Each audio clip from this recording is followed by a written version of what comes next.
We speak now to social activist and political analyst Xolani Dube from the Zubere Institute to speak a little bit more about this. A very good evening to Mr. Dube, and thank you so much for speaking to us. I'm just thinking about this concept of the two centers of power, as we're speaking about the Free State, we're speaking about KwaZulu-Natal, and juxtaposed or perhaps even alongside the statement that what you're seeing now in the ANC is a trend of wanting to win political leadership within the party in order to have leadership level at governance or cabinet level. Look, there's something that is very important that we have to highlight here.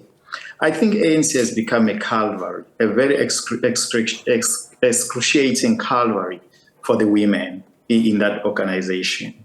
This year, specifically, it has been a very sad year where the ANC women have been, to a certain extent, been crucified and annihilated in the politics of the ANC. And come to this concept of two centers of power. Yes, I fully agree with you that, ANC, they mismatch and they misinterpret and they twist concepts for their own selfish benefit. We know it very well that in KwaZulu-Natal, when they said there is one center of power, and that center of power is so-called the top officials and the Provincial Working Committee, of which Nomosa is not part of the top official. And so they simply instruct her what to do. And so it's the same thing that might happen to Sisi Ntombela in the Free State. And so, again, we need to make it clear that ANC is becoming an excruciating calvary for the women in that organization. I remember, and I think this was a very long time ago, reading an article. It was actually a paper on the whole issue of quotas, whether at a parliamentary level, at government level. And now let's talk about it within the ANC. Just looking at the elective Congress, it was said that women were overlooked in favor of more desirable male candidates. So what is the point of having a policy that, even if you implement, basically is about that, a cosmetic effort, it's window dressing? Look, you have to understand that ANC is a lawless organization, and so I think it is an oxymoron to think that ANC will ever respect any laws. And the ANC, we know it very well, it is an organization with no principle, because the issue of women taking a leadership role is a principal issue that must be looked after in the ANC. But we know it's what happened in Mafikeng years and years back, where Winnie Mandela, in the public eye, was humiliated. And so there is this institutionalization of humiliation of women in the ANC. And so it's not going to stop. But after all, we have to understand that we are talking about the organization that is no more. And so we don't know what is existing there. And even if the Women's League can say, these are the documents and these are the past conference resolution. Possible they are talking to a different organization than the organization that we know. I was going to say, because I'm glad you qualified it now, saying even if we're talking about an organization that is a no more, because I think there would be those who would have challenged you in your generalized statement, saying that the ANC is a lawless organization, that it wasn't necessarily always like that. But I think what you're saying is it's respect for the leadership of women and the dearth thereof. The president saying of the governing party that the general elections in 2024 are going to be decisive and critical ones for the ANC. In what way, and can that happen without the leadership and contribution at a very critical material level of women? Look, let's accept that ANC is a madhouse, This is the president on the 19th of August 2020 who told the South Africans that ANC is is full of hyenas. ANC is feasted with scavengers. ANC is an accused number one when it comes to corruption.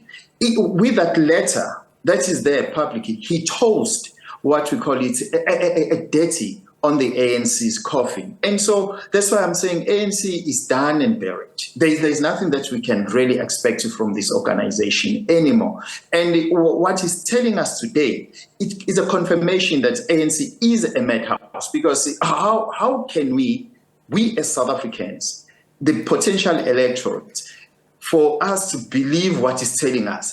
After him, he told us that these are scavengers, these are hyenas, these are accused number one when it comes to corruption. Even Thabo Mbeki told us that these people are imgodoi. And Kgalema Motlane told us that these people is a gangster party. And so I don't think that they still have a room to go back to the society and tell us that now the leadership that is there is a leadership that has found its moral and ethics.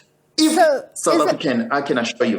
Is it meaningless then to have strategies such as a national development plan, particularly if you're saying you're looking to have an anti-corruption compact with greater society and stakeholders? And if you're saying that very document is the one that implores the instruments that are already there, international treaties, to ensure that, actions are carried out that achieve a society that is free of corruption, that is characterized by high levels of integrity and respect for the rule of law. So does it help to have a document that has a timeline of even 2030 if it's not even being adhered to now?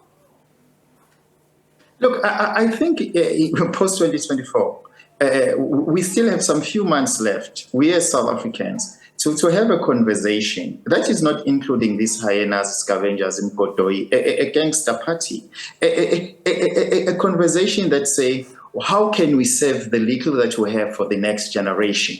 Because trust me, if we're still going to believe that Cyril Ramaphosa will do something for us, we might not have even the candles, because already they are finishing us, these guys. We are beyond the hellhole. I don't know how to describe this now.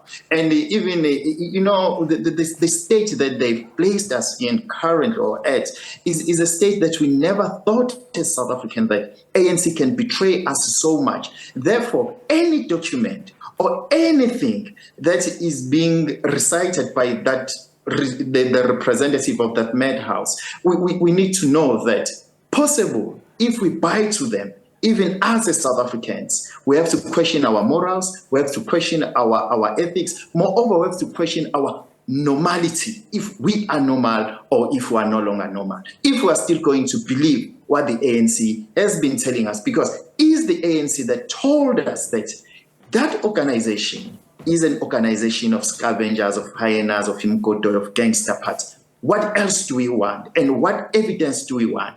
Or what arguments do we have as South Africans to say ANC can be a better organization? All right. Thank you so much for speaking to us, social activist and political analyst from the Zuberi Institute, Xolani Dube.